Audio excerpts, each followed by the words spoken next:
The rule was to take enough torture, number one, force them to go beyond international law.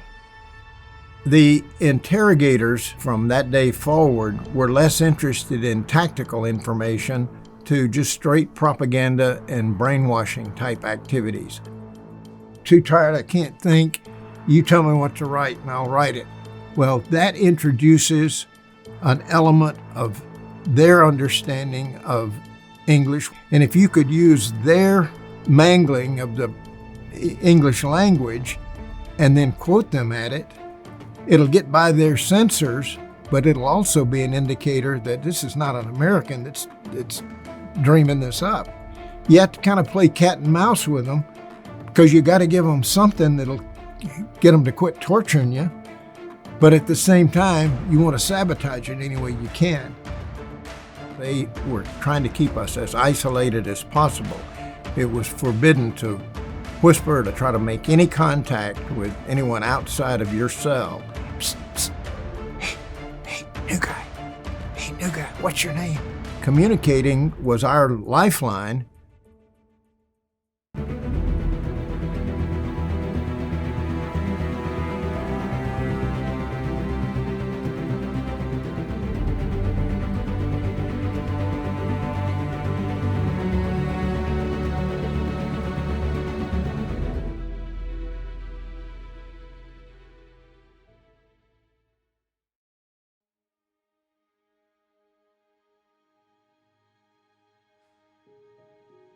My parents never received anything from me for the first 3 years.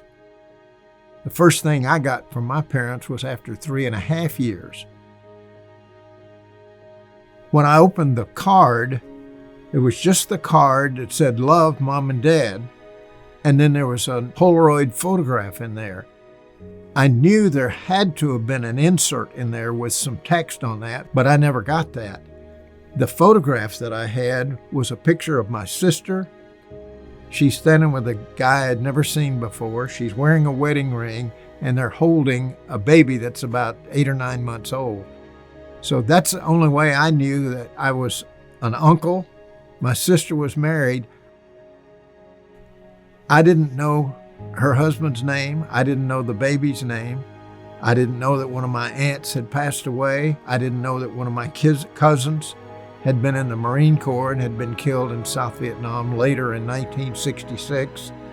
Our isolation from the rest of the world was so severe. Even in July of 1969, Neil Armstrong and Buzz Aldrin walked on the moon. We didn't know about that for sure until Christmas of that year. That's one of the greatest events in the history of mankind. And they wouldn't even let us know about that. Now, if the Russians had done it, we'd have known it immediately. Or if the Chinese or anybody else, but because they were at war with the US, that was the kind of stuff that we never heard any kind of news from the outside. We were just totally isolated. And it was by happenstance and some picking up some things from some Vietnamese-speaking prisoners and piecing together other bits of information that we were able to even confirm that we had a man on the moon. It's one small step for man, one giant leap for mankind. It would be much too difficult to describe the layout of each prison or each cell block because in so many ways they were all very different from each other. They varied considerably, especially when they're using makeshift cell blocks as they did when they moved a bunch of us as hostages to the Hanoi power plant. That building we were in was called Dirty Bird West. It was a building that was right adjacent to, about the end of our building, to the Hanoi power plant. Generators building was only about 40 or 50 feet. Well, during that time, on about 5 or 6 different occasions, bombs were hitting just so close to us. Sometimes the doors would fly off their hinges. Big, huge cracks would appear where the ceiling and wall and at the corners where the walls meet. And this is a reinforced concrete building. We were that close. And of course, that's a war crime. Under international law, you don't put prisoners as hostages in a military target to deter that target from being bombed. It's just not done. But the Vietnamese did it. The North Vietnamese did it. So when we moved into the Dirty Bird West, they made sure that people knew we were there. During the daytime, they would take us out and have us sweep sidewalks or sweep streets. They wanted people to know we were there. Because of the diplomatic pressure, countries all over the world were telling the North Vietnamese, you're hurting your cause worldwide in the eyes of public opinion by doing things that are war crimes under the Geneva Convention. The world knows that you're putting them as hostages in the power plant. You can't do that. So on the 25th of October of 1967, they finally ended the hostage program at the Hanoi power plant. They took all the hostages out of the power plant on the 25th of October of 1967. On the 26th of October of 1967, that was the John McCain had his airplane shot out from under him, and his target that day was the Hanoi power plant. We used to tease him about dropping bombs on our cell block, but he reminded us that the attack line that they followed was designed so that the bombs were more likely to hit the power plant and not likely to hit the buildings we were in, because they were aware that we were there. But they weren't going to let the Vietnamese blackmail them into not hitting a target that they wanted to hit. And some of the ones that were not even as serious as the rope tricks could also drain you physically and mentally. Being on your knees on concrete for long periods of time is another form of punishment that may or may not quite cross the line of torture, but it's certainly not a humane way to punish somebody. Another technique that they had was to literally tie you to a stool or to a chair and sit you right inside of an open window. So when the roving guards came by, they could reach through the bars with a stick or a baton or a short little rope-like whip and smack you around and wake you up and keep you awake for sometimes 2 or 3 days at a time, again, to try to wear you down and to get you to be more compliant, more complicit in doing what they wanted to get the kind of propaganda that they wanted. One of the key things that was involved in maintaining your own sanity, especially in the long hours of solitary confinement, was to review your own sense of priorities and your own motivation for being in the service. One of my favorite songs was the Battle Hymn of the Republic. Mine eyes have seen the glory of the coming of the Lord. He is tramping out the vintage where the grapes of wrath are stored. He has loosed the fateful lightning of his terrible swift sword. His truth is marching on. And basically, that reinforced my personal values, and many of the guys there who were Christians.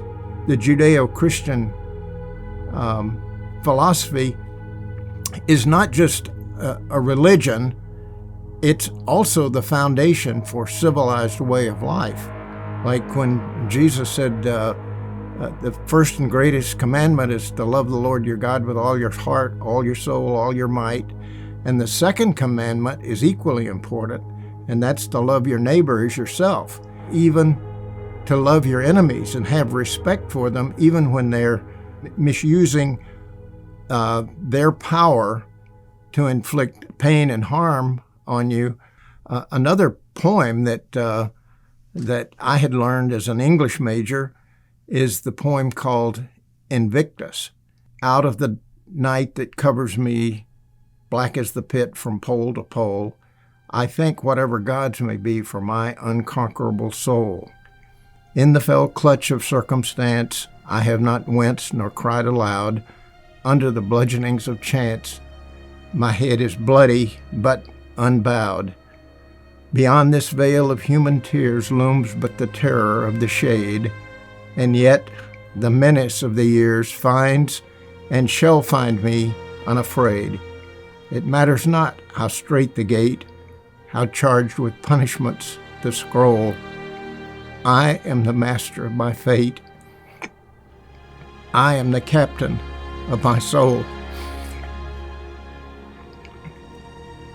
I guess I'm getting a little bit emotional because hearing words of encouragement like that and hearing words of determination to stand up for your principles and fight as much as is physically possible to defend those and preserve your mental status and your honor and your dignity and your status.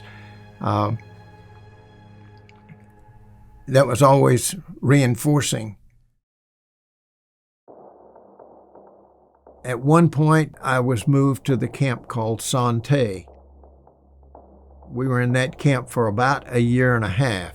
That camp was the one which the Sante Raiders attacked. They tried to rescue us in November of 1970. They were mostly Army Special Forces. They were all volunteered for a secret special mission. Most of them didn't have any clue where they were going or what they were going to be doing, although they began to suspect that it had to do with some kind of a hostage or prisoner rescue. It took them probably a year or so to plan and execute the mission. The shockwaves from last weekend's raid near Hanoi are still rippling around the world. The Commando Raid was preceded by all the high drama of a cloak and dagger novel.